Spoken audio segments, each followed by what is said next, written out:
I'm sitting here with my flag, ladies and gentlemen, which will adorn the dining room table. We've got to stick it somewhere behind because Andy does a great job and Tony does a great job.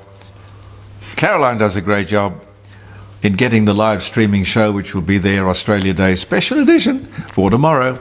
I tell you who I'm trying to get hold of, John Paul Drake. If I can find John Paul Drake and he's prepared to talk on a public holiday. He is a director of Drake's Supermarkets, who deserve all the praise and credit they can get because they are not woke. In fact, I think he was the one who came out with they should rename Woolworths Wokeworths. No, they're making a big thing of Australia Day, as we will try to do so tomorrow. There's the flag, ladies and gentlemen. You think what's happened under this flag over so many years? We're very proud of it. I'm very proud of it. My father served under it, my grandfather, my great-grandfather, lots of cousins as well. Now, I don't quite know how to approach this. Oh, I've got something later to show you, a very interesting bit with Alan Jones. I'd love your feedback on that. Maybe tomorrow on the phone, or you can text me. A report out of Flinders University yesterday. Bizarre. It was beware of the dreaded zombie viruses. Beware of the dreaded zombie viruses. Thousands of killer viruses waiting to strike us down. God, that sounds frightening. So I prick up my ears. Here's the story. The melting permafrost will turn loose these killer viruses trapped in ice for millions of years. Reported on the ABC without many questions. I mean, I'd have had a field day if I'd had this bloke in front of me. Like, how do you know this? Is there any evidence that this has happened? Or that this will happen? Or that this can happen? Killer viruses, frozen in ice. Who discovered this? What are the viruses that you're talking about? I reckon this is pure science fiction. Not something that you would expect to come out of a university. But wait! Why would the ABC let such nonsense? I mean, I can understand it. I can understand them putting it to air. But unchallenged? Without any questioning? I mean, what is the point? Oh, well, I can tell you what the point is. Climate change. Climate change. Of course. Any piece of fiction, any story, any angle, anything on climate change is going to get a good run on the ABC. That's part of the agenda. That's the rhetoric. Unchallenged. This whole thing is argued from a conclusion and a false premise. And I believe phony science. Of course the climate's changing. We have put down several ice cores. In fact, I think I can remember going back last year talking to you about the first one, which was an ice core, a drill going back to take up an ice core, going back 300,000 years. And recently, they drilled one going back 1 million years, which was the biggest that they've ever done. You can imagine how far they'd have to go down to get the different layers that would represent the climate changing and the seasons for 1,000,000 years. Now, if there were deadly viruses trapped in ancient ice, as these ice cores were examined, don't you think evidence of this would have been discovered? I spoke to Professor Ian Plimer, who is very familiar with these ice cores and the stories that they reveal, and they're always interesting. He laughed his head off. More misinformation. It's nonsense, he said. Bless you, Professor, and thank God for your sanity. But I do wonder why the ABC didn't ring Professor Ian Plimer, who actually knows chapter and verse about ice core research. Oh, couldn't do that. No. That'll just confuse the people, won't it? And while we're talking about the ridiculous, breakdancing. Pete, what exactly is breakdancing? No, I'm not sure. Is it something that they do on the streets of New York? I think they spin around and... Spin around on their heads. Yeah. Okay. Well, breakdancing is now an Olympic sport. Oh, no. Yes! An Olympic sport. Well, why not ping pong? No, probably ping pong is already there. Knitting? Marbles? Maybe? Can you think of any, Pete? Tic-tac-toe, don't they call it? Oh, tiddlywinks. Oh, I don't know. What is the world coming to? Recalling Parliament 2 weeks early to talk cost of living, we covered this earlier in the week, I think Monday. The recall Parliament 2 weeks early for the Talk Fest cost us $500,000. $500,000. It could have waited a few days and saved us that money. As I told you, the Albanese government would renege on the stage 3 tax cuts or distort them. It's all about getting rid of bracket creep, simplifying the system, and not breaking your word, Prime Minister. But no, it's not. No. It's class warfare. Class warfare. Never mind that he's got 5 rental properties, which makes him sound more like a capitalist than a member of the socialist left. Class warfare. It's the politics of envy. Look, this doesn't affect me. I'm retired. So let me speak frankly. People who earn more money will get more benefit from tax cuts because they earn more money and they pay more tax, meaning they deserve more benefit. Not rocket science. This government is and continues to be, in my book, a disgrace. The politics of envy, and an opportunity, of course, to wedge the opposition on the way through. I firmly believe the sooner this government gets the shove, the better. I'm not convinced that the Libs are any better. What do we do to deserve this lot? It's very simple in life. Works at every level I can think of. Reward and incentive.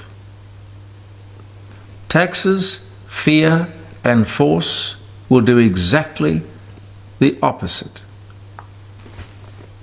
Oh, of course, it will give birth and great sustenance to the big 4 accounting companies, who are no stranger to government largesse and subcontracts. The ABC, having spoken about it a moment ago, I think they've gone from the news of the day, just simply sitting there presenting the news of the day, to the sort of a rampant feminist, racist rant. The only thing I can think of I don't want to digress too far, but the only thing I can think of is it must be corporate policy. Fed down to editors and producers and presenters. These are the stories. This is the angle. This is the agenda. I think it's absolutely frightening that the national broadcaster would have this face without any fear of comment or condemnation presented to the public. Doesn't matter what the story, the angle will always be to the left. And while on the subject of television, just to be even-handed, I can't help but comment on the obvious. Channel 10 have some sort of deal with soccer. Now, I know that as a network, they can or will try to make a silk purse out of a sow's ear. Crappy shows like Gladiators and Survivor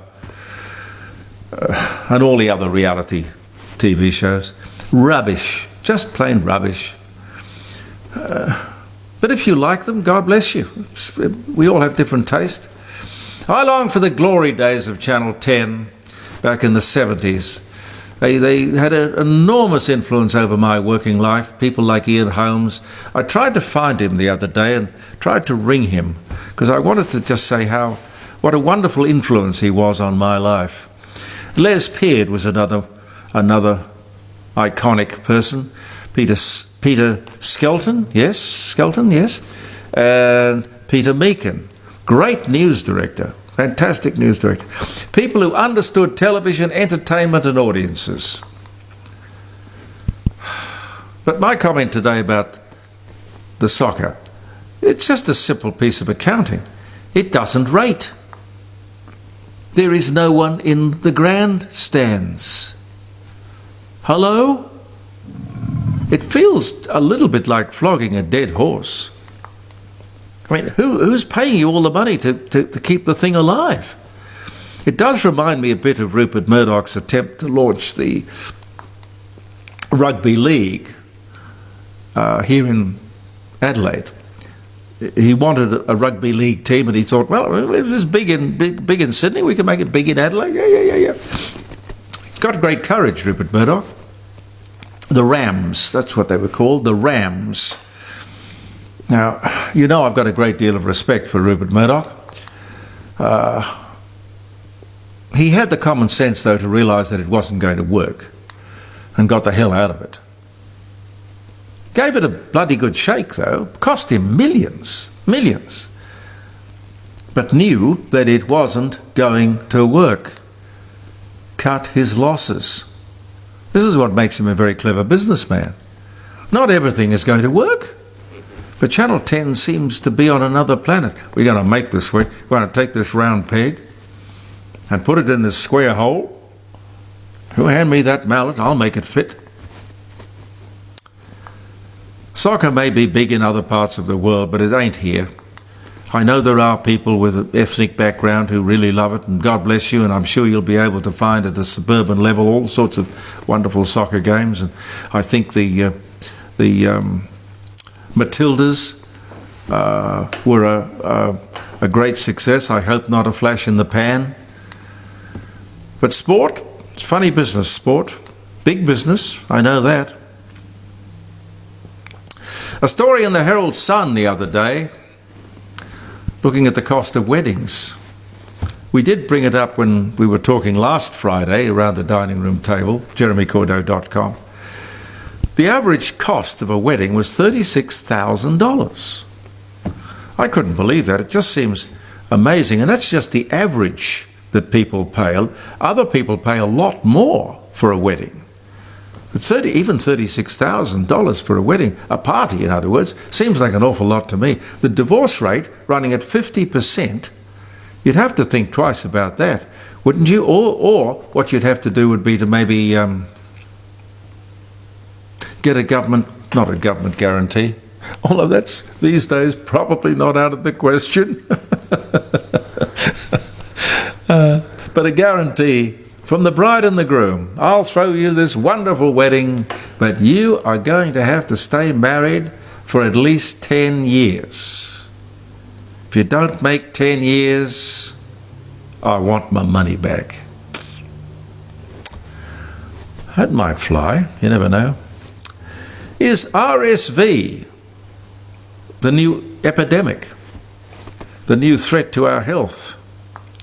128,000 people have succumbed to this, well, it's like pneumonia. It's a pneumonia-like virus. There is a new and expensive Australian vaccine, which is, I don't know, going to be readily available to everybody. But it's a very dangerous disease, and if you look at the flu and you look at COVID, these things are on an upward curve at the moment, so please be careful. But we've somehow managed to take it in our stride and learn to live with it. After the Woolworths political stand on Australia Day, I don't know if anybody noticed, but shares declined. Customer support through the floor. Not surprising. Businesses should stick to their core business. And if you want to send a message, as Sam Goldwyn used to say, call Western Union. But you shouldn't be using shareholders' money. The Australian Open, as you know, will not mention Australia Day tomorrow, but they will celebrate Aboriginal Day or the Day of the Indigenous and the LGBTIQ Pride Day, but not Australia Day.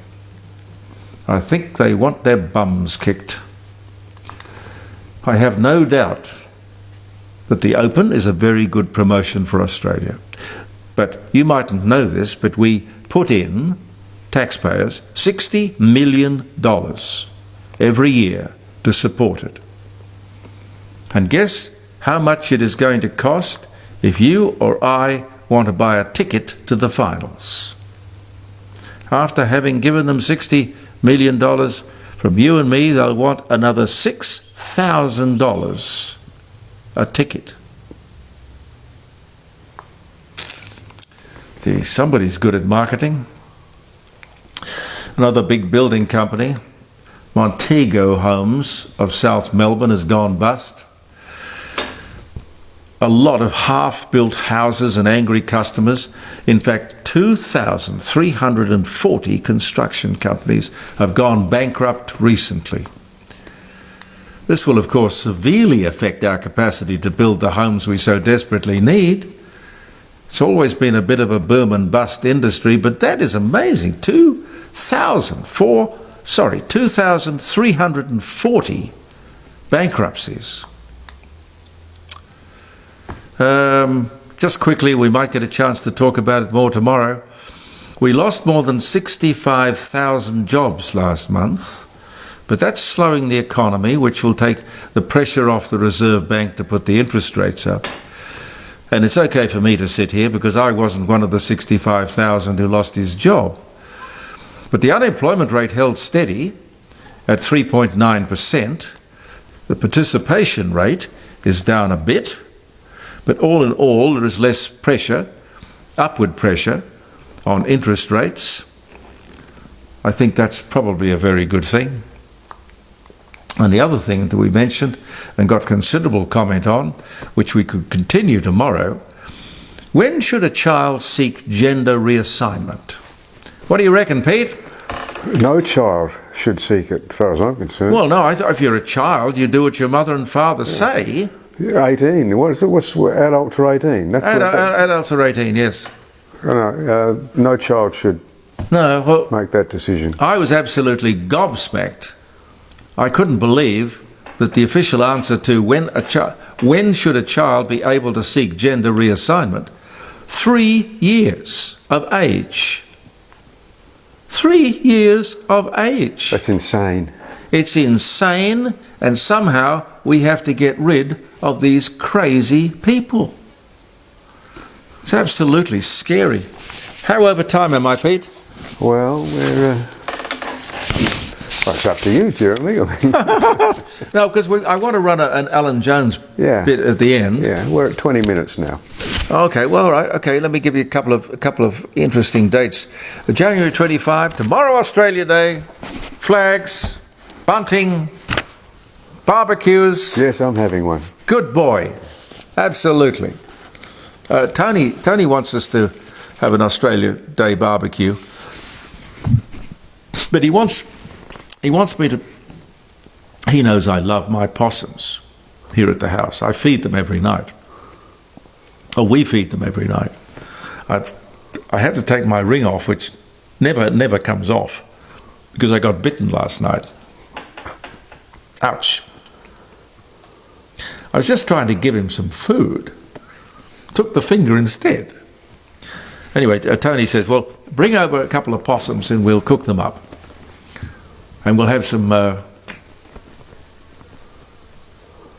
fried insects or termites or... Oh, he was only joking, but... Could have witchetty grubs. Witchetty grubs. You ever had a witchetty grub? No. No, I haven't. I wouldn't do that. I think that's awful. Cultural, I know, but awful. January 25. Vladimir Zelinsky, he was a former actor, television presenter, stand-up comic, and now, of course, president of Ukraine. He was born in the Ukraine when it was the Soviet Union on this day in 1978. The Australian government buys the copyright for the Aboriginal designed flag by artist Harold Thompson. That must have been a wonderful moment in Harold's life. $20 million. $20 million. 2022. You know, it's a pretty flag, but it just doesn't mean anything to me. And if 3% of the population think that it means something to them, God bless them. Let them put them up in every house they have, but don't let them parade around like it is a national flag. I'm just curious, is he Aboriginal? I don't believe he is, no. Interesting. Well, I'm prepared to stand corrected, because these days you have to be really careful, because somebody who looks very European can claim to be, or indeed is somewhere in his or her background, an Aboriginal. I don't know. But maybe I'll research that a bit and let you know. What else? First US patent for a seeding machine. Erskine Spooner. What a great name. In Vermont, 1799. I guess that would be something that would run around, and instead of planting the seeds in the field, you'd have a little machine that did it. Clever man. The music premiere of Felix Mendelssohn's Wedding March, first played at the wedding of Queen Victoria's daughter, Princess Victoria, to Crown Prince of Prussia in 1858. Can you imagine what it would be like, Pete, to have the copyright royalties for the Wedding March? Dun, dun, dun, dun, dun, dun, dun, dun, You'd be very wealthy. You'd be very well. You wouldn't have to do anything for the rest of your life. Right. A little bit like, what was his name? Harold Thomas. Christian Barnard. Talked to him once. He transplanted a heart, adding a donor heart without removing the old heart. 1974. I guess it was a bit of a backup. Thomas Edison and Alexander Graham Bell formed the Oriental Telephone Company on this day in 1881. Russia declares a Republic of Soviets in 1918. Henry Fox Talbot exhibits early photographs of the Royal Institution in the UK. Well, okay, fair enough. So the soda fountain was patented by Gustav Dawes in 1870, and the doomsday clock moved by 30 seconds to 2 minutes to midnight on this day, 2018. By 2 minutes to midnight, I think you'd be heading for the exit, wouldn't you? Let's hope we lurch back from the brink. Thanks so much for being with us. I look forward to your company tomorrow. We'll be live streaming from the dining room table, jeremycordeaux.com, from 9 o'clock till 12, Australia Day. Lots of interesting guests. Alec Antic is going to be with me. Leon Biner's going to drop by. Les Ellicus is going to be on the phone. Oh, lots of interesting people. Oh, yes, there's a wonderful program I just happened to see on television about dogs. It's called Muster Dogs. And we'll have the director of Muster Dogs. Fabulous. It's on the ABC. It's a non-political part of the ABC lineup, you understand? Which is why I was watching it. And I love dogs. You love dogs? Love dogs. Love dogs. They actually did Kelpies last year. This is the new year where they're using sheepdogs. But I don't know the difference between a Kelpie and a sheepdog. Anyway, it doesn't matter. It's a good show. Talk about that tomorrow. jeremycordeaux.com. Look forward to seeing you. We'll be back Monday with the regular posting and the podcasting. I'm looking forward to that. Peter Clayton behind the camera. I'm Jeremy Cordeaux. Believe in yourself. Happy Australia Day! The Coalition now lead Labor on primary voting intentions. There is more to this than The Voice. The electorate is aware of the cost of living crisis. Ask someone trying to buy a house. Ask someone trying to rent. But the government is deliberately embracing high immigration and record foreign student numbers. So, up go house prices and rent, and if you can't afford either, homelessness. Industrial relations changes are favouring the union movement. Bowen and his idiotic climate change net zero nonsense is driving up energy prices, if indeed enough energy is available. Wind turbines, solar panels, all from China. And China's laughing at us. I've said many times it's government spending that is the biggest factor in the inflation problem. The former RBA board member Warwick McKibben made sense last week after the increase in interest rates on Cup Day when he said, and you've got to take this, he says, to cut inflation, there it is, raise supply through productivity, you can do that, or cut demand through less government spending, or higher taxes, or raise interest rates. Note that point. Very clear. Raise supply through productivity. Well, currently in America, there are Republican primaries taking place, though Donald Trump, sensibly, a mile in front, has not taken part. But there is this 38-year-old Vivek Ramaswamy who is absolutely brilliant. I can't get enough of him. Trump should take this bloke as his running mate. He is a graduate of Harvard University. He was born in Cincinnati to Indian Hindu immigrant parents, but they were smart. While at high school, I might add, Ramaswamy was a nationally ranked tennis player. His wife is a medical doctor. He had been an investment partner in a hedge fund and co-founded an investment firm, Strive Asset Management. He's a millionaire. Well, one of the questions to each candidate of the Republican primary was, how could you improve the economic well-being of people in the short term? Listen to this brilliant answer. As a CEO, the economic question is core to my vision and policy prescription for this country. Increase the supply of everything. It's the law of supplies and demand. Increase the supply of energy. That brings down the cost of energy, grows the economy. Drill, frack, burn coal, embrace nuclear. Increase the supply of labor in this country. Stop using our taxpayer money to pay people more to stay at home instead of to go to work. Increase the supply of housing. People don't talk about this one in the Republican Party. The land use restrictions are constricting the supply of housing. That's making housing more expensive for ordinary Americans across this country. So that's the true answer. And I think it takes a CEO in the White House who actually understands this to get this done. Because Americans at home, they know the Bidenomics is a lie. Prices are going up. Interest rates and mortgages to buy your home are going up. But wages have remained flat. That's the hard diagnosis for our economy. Well, all of that applies to Australia, doesn't it? That bloke's smart, but he says increase the supply. Now, I've mentioned many, many times, the more bananas on the market, the cheaper the bananas. And that, as Ramaswamy has said, reduces costs and reduces inflation. Now, get your head around the fact that the NDIS is projected to cost taxpayers more than $60 billion by 2030. $60 billion. Overseas migration, net, 563,000. This is under the Albanese government. Net, 563,000. That's 100,000 more than the entire population of the ACT, and that's in 1 year. Foreign students, well, student visas in September total 650,000. Visas, let them come into the country to study here. 650,000.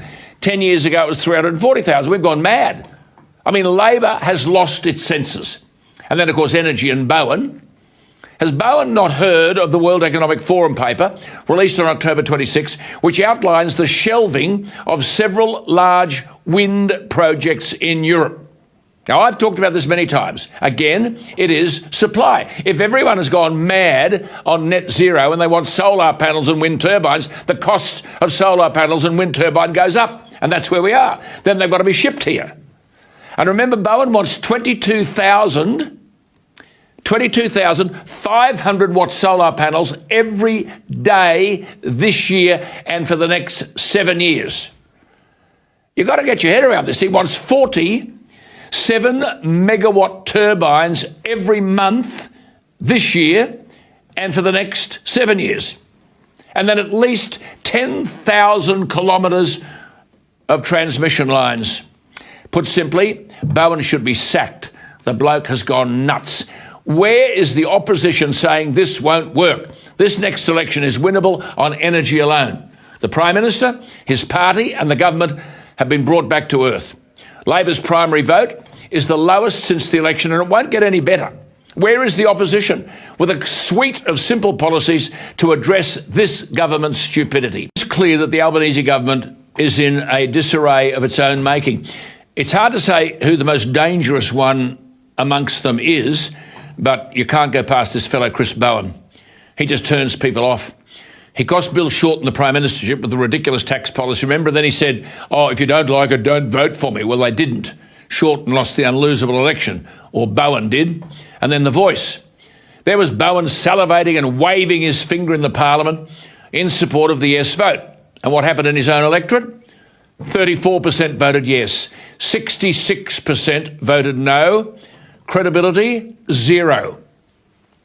This is the bloke who's shutting down coal mines, leaving gas in the ground and prospering the farcical notion that we can survive with renewable energy. We know the cost of this. There, look at the bloke. Oh, he's pointing at them. Oh, he knows everything, eh? We know the cost of this if business is ground to a halt, if the commercial world is left stranded, or if cars start running into one another in major cities at 8 o'clock at night because the traffic lights have gone out. But there is another cost. Consider this. New South Wales now employs 25,170 coal miners. 25,170. We learned today New South Wales is set to eclipse Queensland as Australia's coal mining powerhouse. Beijing has removed its export bans. They need our coal to build solar panels and wind turbines, which we then import from them. Stop shaking your heads. But New South Wales has shipped $3.3 billion worth of coal to China in 8 months. And Bowen wants to shut down coal mines. New South Wales miners exported 21 million tonnes of coal to China between January and August, and they've lifted exports to Japan, South Korea, Taiwan and India during the Chinese ban, such that the workforce in the New South Wales coal industry is more than double what it was in 1998. In the Hunter region alone, 15,100 jobs. And reports this week say that New South Wales miners are pushing to fast-track 15 coal projects, mainly seeking to extend existing operations, but that represents $3.7 billion in investment opportunities for the regions. But you've got the Greens, Bowen and the climate activists saying, get rid of coal at a time when more than ever, coal mining has become increasingly critical to regional communities and the state economy. Now, of course, state Labor, or the Labor governments, know a golden egg when they see one, so the New South Wales government has increased the coal royalties, and in Queensland, coal producers will pay an extra $6.5 billion over 2 years in royalties under the Palaszczuk government's royalty regime, brand new regime. So I wonder if Bowen could answer 2 questions. The first, when you ban coal and gas and shut down coal mines, Where is the revenue they generate then going to come from? Second question. If banning coal and gas is not economic vandalism, how would you describe it, Mr. Bowen? This is the bloke who cost Bill Shorten the Prime Ministership. Bowen will now cost Albanese re-election, though I must add Albo is doing a pretty good job himself in relation to that.